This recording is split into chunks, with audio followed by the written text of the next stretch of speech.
The sound of James Wellington's palm connecting with Adama's cheek didn't just echo through the marble halls of the Lotte Luxury Mall. It signaled the end of his life as he knew it. Adama hit the floor, her silk skirt pooling around her as she collided with a display of crystal perfume bottles. Shards scattered like diamonds across the floor, but all Adama could feel was the metallic tang of blood in her mouth and the ghost of a pain she thought she'd left behind 3 years ago. James stood over her, adjusting his tie, looking every bit the billionaire heir who had thrown her out into the rain with nothing but the clothes on her back. He still saw the girl who cried over a lost pregnancy in a homeless shelter. He didn't see the Patek Philippe watch shimmering under her sleeve, or the fact that the mall security currently surrounding them weren't mall employees. They were Kang Min-jun's personal strike team. As James opened his mouth to hurl another insult, the phone in Adama's hand vibrated. The caller ID simply read, "My King." She didn't have to say a word. The voice on the other end was a low, terrifying rumble that turned the air in the mall to ice. Adama, why did your heart rate monitor just spike? Before we begin, kindly subscribe. Let us know in the comments where you're watching from and how this touched you. The sun rose over Seoul, painting the floor-to-ceiling windows of the Gangnam penthouse in shades of bruised gold and soft rose. Adama stirred against the 1,000 thread count Egyptian cotton sheets, the weight of the previous night's gala still lingering in her bones. For a moment, she remained still, listening to the rhythmic, silent hum of the city 70 stories below. It was a stark contrast to the memory of rain drumming against the cracked windshield of the car she once called home, a ghost of a life that felt 1,000 years away. A heavy, warm arm draped across her waist, pulling her back against a broad chest. Kang Min-jun didn't wake up so much as he simply became conscious, his transition from sleep to alertness seamless and predatory. He pressed his face into the crook of her neck, inhaling the scent of her vanilla skin as if it were the only thing keeping him tethered to the world of the living. "Stay," he rumbled, his voice a low vibration that thrummed through her. "I have things to do, Min-jun," Adama whispered, smiling as she turned in his arms. Her fingers traced the faint, jagged scar along his collarbone, a reminder of the dangerous world he commanded so she wouldn't have to. Min-jun's eyes, dark and unreadable, searched hers. His love was not a soft thing. It was a fortress, walled with obsession and paved with a deep-seated need to possess what he had reclaimed from the ashes. He reached out, his thumb grazing the spot where a faint shadow of old exhaustion used to live. "The car is already downstairs. Choi and Beck are with you. You don't leave their sight, Adama, not for a second." "I'm just going to the mall, June. It's perfectly safe," she teased, though she knew the argument was futile. His grip tightened slightly, not enough to hurt, but enough to remind her of the gravity of his protection. "Nowhere is safe without me. The world is full of people who take things they don't deserve." He sat up, the silk sheets falling away to reveal the ink of a dragon coiling down his spine. He reached for the bedside table, picking up a small, discreet GPS jewelry charm and clipping it onto her wrist with a click that sounded like a vow. "If you move more than 10 feet from the guards, I'll know. If your heart rate spikes, I'll be there in 3 minutes. Do you understand?" Adama looked at the charm, then at the man who would burn the city to the ground if she so much as stubbed her toe. To anyone else, it was a leash. To a woman who had once been abandoned to the cold, it was a promise of a life where she would never have to walk alone again. She leaned in, kissing his forehead. "I understand, my king." The black sedan glided to a stop in front of the Lotte Luxury Mall, its tinted windows acting as a final barrier between Adama and the world. Choi opened the door with practiced precision, his eyes scanning the sidewalk before offering a hand. Adama stepped out, the crisp winter air of Seoul biting at her skin, a sharp contrast to the stifling warmth of the penthouse. She smoothed the front of her tailored wool coat, feeling the weight of the GPS charm on her wrist. It was a comfort, yet as she crossed the threshold into the temple of high fashion, a sudden, inexplicable chill settled in her marrow. The mall was a cathedral of glass and gold, humming with the soft footsteps of the elite. Adoma moved through the corridors with a grace she had spent 3 years perfecting, her heels clicking rhythmically against the polished marble. She was heading toward a boutique to select a gift for Minjirn, her mind focused on the present, until a laugh, sharp, entitled, and painfully familiar, cut through the ambient noise like a serrated blade.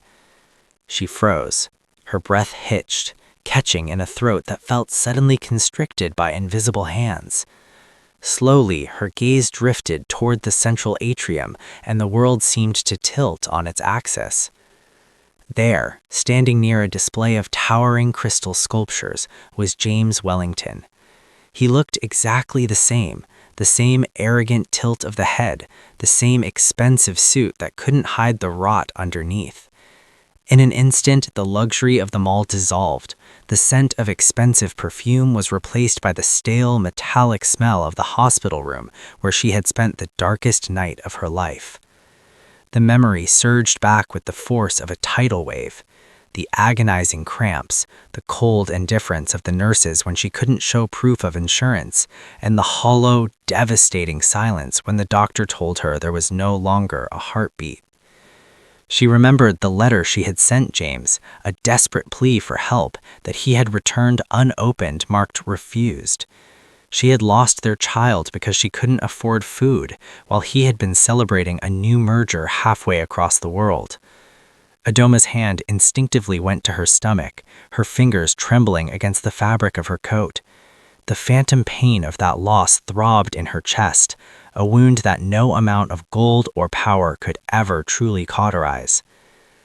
She wanted to turn and run, to let Choi whisk her back to the safety of Minjun's arms, but her feet were rooted to the spot. James turned then, his eyes scanning the crowd with a predatory boredom. When his gaze finally landed on her, there was no flicker of guilt, only a slow, cruel widening of his eyes as recognition set in. The ghost had returned, and this time it was wearing diamonds. The silence of the atrium was shattered as James stepped forward, his leather soles clicking against the marble with a sound like a ticking clock. A sneer curled his lip, the same expression of effortless cruelty he had worn the day he watched her pack her life into 2 trash bags. He didn't notice Choi and Bok shifting into defensive positions behind her. To James, the world was populated only by those who could serve him and those he could crush. "Adoma?" he drawled, his voice dripping with mock disbelief. "I knew you were desperate, but flying halfway across the world just to breathe the same air as me? That's a new low, even for a parasite like you." Adoma felt the sting of his words, but the familiar ache was accompanied by a new, cold clarity. She stood her ground, her spine as rigid as the steel beams supporting the mall's glass dome. "I'm not here for you, James. I live here." James let out a short, bark-like laugh that drew the eyes of passing shoppers. "Live here? In Gangnam? Don't tell me you found some geriatric local to pay for your rent. Or are you still playing the victim to get handouts? You always were a talentless leech, clinging to my name and my bank account until I finally shook you off." He took a step closer, his shadow falling over her like a shroud. "Let's be clear. You stalking me to Korea won't change anything. You're nothing but a stain on my past that I've already bleached out.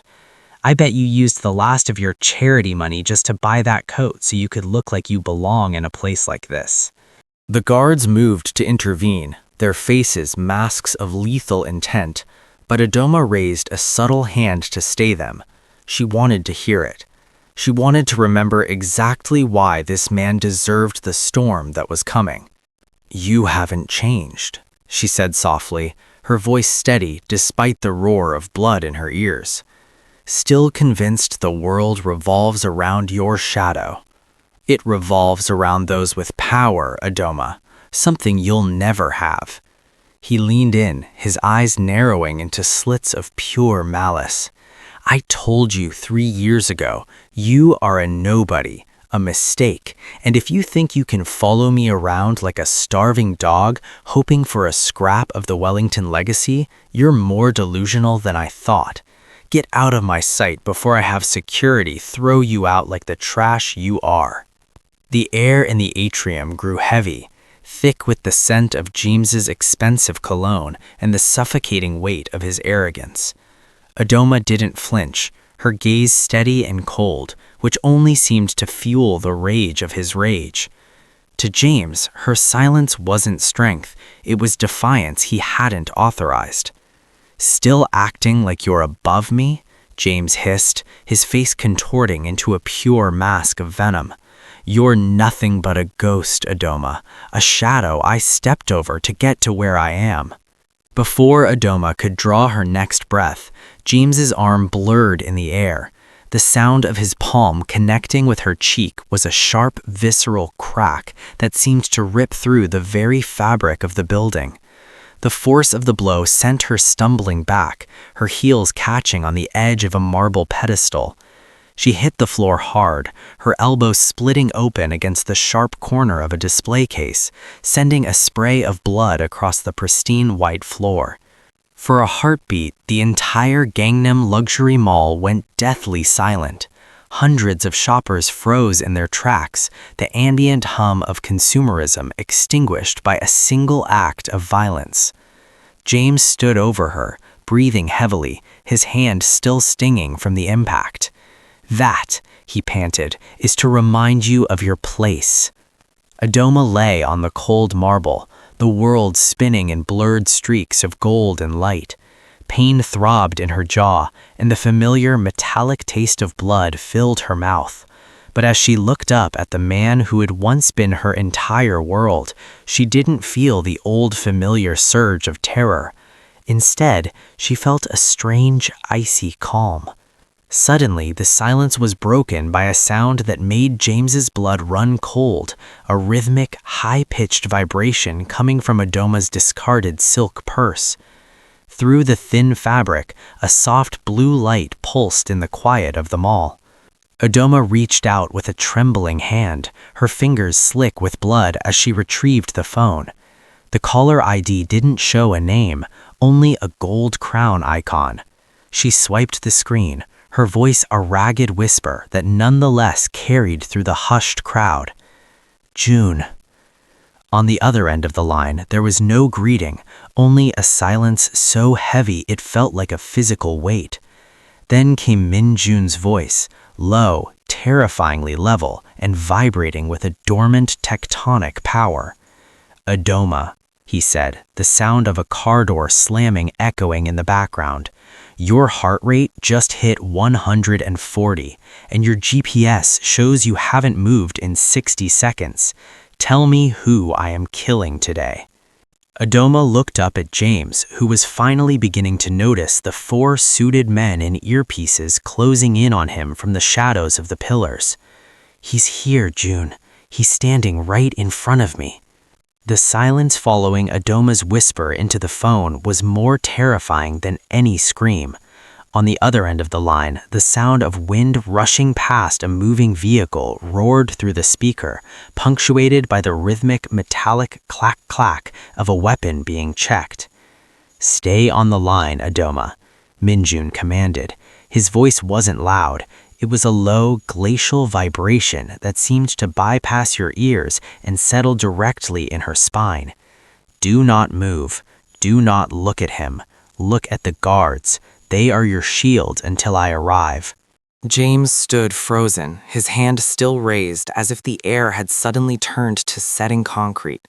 He looked at the 4 men in charcoal suits who had materialized from the mall's architecture, their expressions devoid of emotion, their hands resting with practiced ease near the lapels of their jackets. Realization began to flicker in James's eyes, a slow, agonizing dawn that he had made a catastrophic mistake. Outside, the quiet afternoon of the Gangnam district was shattered. A fleet of 6 black armored SUVs tore through the streets, ignoring traffic lights and mounting curbs with singular, violent intent. In the lead vehicle, Min Jun sat in the back, his dark eyes fixed on the GPS glowing on his tablet. His face was a mask of redirected fury, the kind of stillness that precedes a natural disaster. "Faster," he directed the driver, his tone as sharp as a razor. The motorcade screeched into the mall's private parking garage, the tires screaming against the polished concrete. Before the vehicles had even fully stopped, the doors flew open. A dozen more men in tactical gear poured out, securing the elevators and stairwells in a synchronized blur of motion. Back in the atrium, the tension was a physical weight. James tried to take a step back, his arrogance finally curdling into raw, primal fear. "Do you know who I am?" he stammered at the nearest guard, his voice cracking. "I'm James Wellington. My father is—" The guard didn't even blink. He simply adjusted his earpiece. "Target is contained. The king is in the building." Adoma clutched the phone to her ear, the warmth of the device a lifeline against the cold marble floor. She could hear Minjin's footsteps now, not through the phone, but echoing through the mall's corridor, the heavy, deliberate stride of a man who owned the ground he walked upon. 10 minutes, Adoma. Minjin's voice came through the speaker, synchronized perfectly with the shadow that appeared at the top of the grand escalator. 10 minutes. I told you I would always be there in 10, and I'm early. The crowd parted like the Red Sea as Kong Min-jun stepped into the atrium. The air seems to crystallize, the temperature dropping 10 degrees under the weight of his absolute, terrifying presence. He didn't run. He walked with the slow, rhythmic certainty of a reaper. Behind him, a phalanx of men in black suits formed a living wall cutting off every exit. James was still stammering, his face pale as he looked from the silent guards to the man approaching him. "Listen, there's been a mistake. This woman, she's a vagrant, a stalker." Minjin didn't let him finish. In a movement too fast for the human eye to track, he bridged the gap between them. His hand, encased in a leather glove, shot out and seized James by the throat. With a surge of raw, violent power, Minjin lifted the taller man off his feet and slammed him against the marble pillar with a sickening thud. The sound of James's breath leaving his lungs in a ragged gasp echoed through the silent mall. "You," Minjin whispered, his voice a low, lethal vibration that was far more terrifying than a shout. He pressed his forearm against James's windpipe, pinning him like a specimen to a board. "You have the blood of my wife on your hands." James's eyes bulged, his hands clawing uselessly at Minjin's iron grip. "Wife?" he wheezed, his gaze flickering in horror toward Adama, who was being gently helped to her feet by Beck. Minjin leaned in, his dark eyes boring into James's soul. 3 years ago, you left her to die. You left her alone when she was carrying a life you didn't deserve. You thought she was a nobody because she had no name and no money. Minjin tightened just enough for James's vision to swim. "Allow me to introduce her properly. She is Adoma Kong. She is the queen of this city, and everything you see, everything you own, and everything you breathe is now mine to take away." Minjin let go, and James crumpled to the floor in a heap of designer wool and shattered ego, gasping for air. Minjin didn't spare him another glance. He turned to Adoma, his entire aura shifting from a storm to a sanctuary. He reached out, his fingers trembling with a suppressed rage as he traced the angry red mark on her cheek. "I'm sorry I was late," he murmured, his voice breaking with a rare, raw emotion. He tucked a stray lock of hair behind her ear, ignoring the hundreds of onlookers and the flashing cameras of the socialites. "The world will pay for this bruise, Adoma. I promise you. By sunset, there will be nothing left of the name Wellington." Min-jun did not look back at the man trembling on the floor.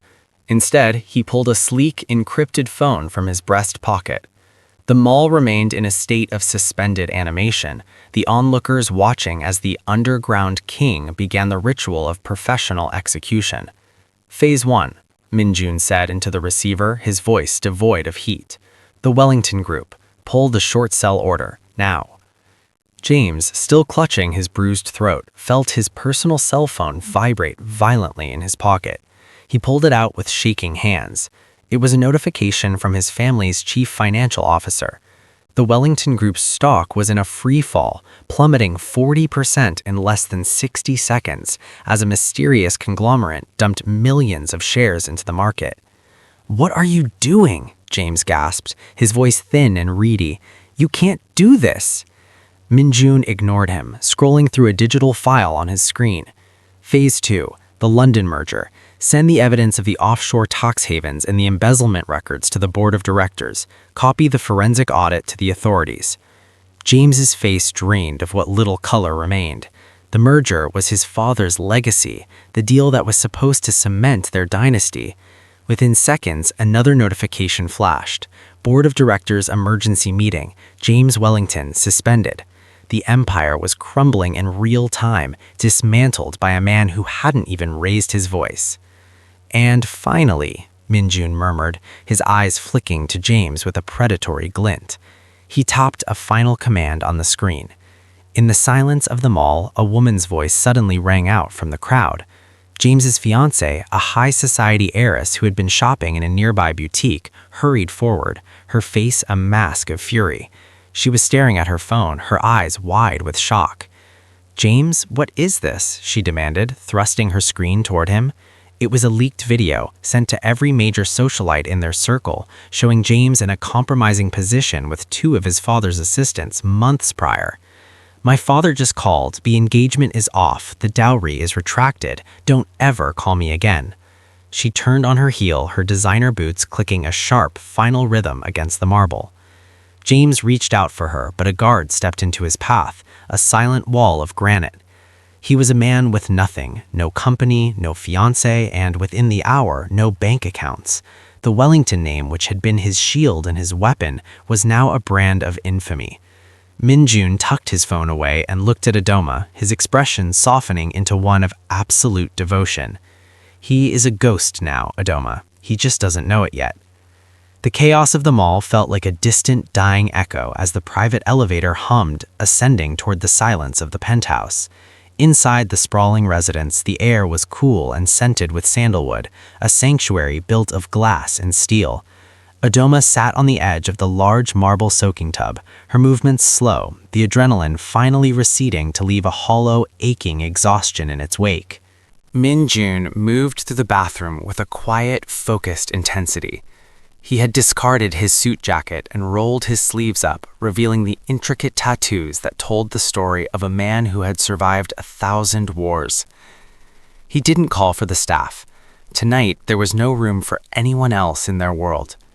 He knelt before her, his large, scarred hands surprisingly gentle as he began to unpin her hair, letting the dark tresses fall over her shoulders. "Lean back, Adoma," he murmured, his voice no longer the blade he had used on James, but a velvet shroud. He guided her head over the basin, testing the water until it was the perfect, soothing temperature. As the warmth cascaded over her scalp, Adoma closed her eyes, a single tear escaping to join the stream. She felt the pads of his fingers massaging away the tension, the rhythmic motion grounding her. He washed away the scent of the mall, the metallic tang of the blood from her lip, and the lingering filth of James's touch. "I felt so small when he looked at me," she whispered, her voice cracking. "For a second, I was back in that car, June. I was that girl with $17 and a broken heart." Min-jun stopped, his hands framing her face as he leaned in close, his forehead resting against hers. "That girl is the reason I fell in love with you," he said, his breath warm against her skin. "But you are not her anymore. You didn't survive because of me, Adoma. You survived the cold, the hunger, and the loss long before I ever found you. You are not a victim who was saved. You are a phoenix who had already learned to fly." He took a soft towel and began to pat her hair dry, his eyes never leaving hers. "He tried to break you because he couldn't control the light you carry. Today, he saw that light turn into a sun that burned him to ash." Adoma looked at her reflection in the steam-fogged mirror. The bruise on her cheek was dark, but her eyes were clear. She reached out, taking Min-jun's hand and pressing it to her heart. The shadow of the cast was still there, but in the quiet safety of the shadows he provided, she knew it no longer had the power to dim her future. She was home. Snow began to fall over Seoul on Christmas Eve, covering the city in a pristine, quiet white. Inside the grand ballroom of the Lotte Hotel, the atmosphere was a sharp contrast to the cold outside. The room was filled with the scent of pine and expensive champagne, but the purpose of the evening was far more profound than mere celebration. Tonight marked the official launch of the Second Chances Foundation, an organization born from the ashes of Adoma's greatest pain. Adoma stood at the center of the room, radiant in a gown of midnight velvet that shimmered with every movement. The bruise on her cheek had long since faded, replaced by a glow that came from within, a quiet, unshakable strength. She wasn't just the wife of the city's most powerful man anymore. She was a woman who had reclaimed her narrative. Min-jun stood by her side, his presence a silent, protective shadow. He watched her not with the coldness of a king, but with the pride of a man who knew he was looking at a miracle. He had provided the resources, but the vision was entirely hers. "Tonight is not about me," Adoma said, her voice clear and steady as she addressed the room full of dignitaries and supporters. "It is about every woman who has ever been told she is nothing. It is for those who have lost their voices in the darkness of betrayal and poverty. We are here to ensure that no woman has to choose between her dignity and her survival." The applause was thunderous, but Adoma's eyes were fixed on a small screen near the entrance. A news ticker flickered with the latest headlines. Wellington estate fully liquidated. James Wellington sentenced for fraud. It was the final period at the end of a long, agonizing sentence. The man who tried to erase her was now a footnote, while the woman he discarded was changing lives. As the gala continued, Min-jun led her toward the balcony. The city lights twinkled below like fallen stars. He pulled her close, his coat shielding her from the winter chill. "You did it, Adoma," he whispered, pressing a kiss to her temple. "We did it," she corrected, leaning into his warmth. She thought back to the woman on the mall floor, the woman with blood on her lip and a heart full of ghosts. That woman was gone, but she hadn't been forgotten. She had been honored. Adoma looked up at the falling snow, feeling the peace she had once thought was impossible. She had been abandoned, broken, and destroyed, but like a phoenix, she had risen. And as she watched the snowflakes dance in the Seoul skyline, she knew that for the first time in her life, she wasn't just surviving, she was finally, truly free.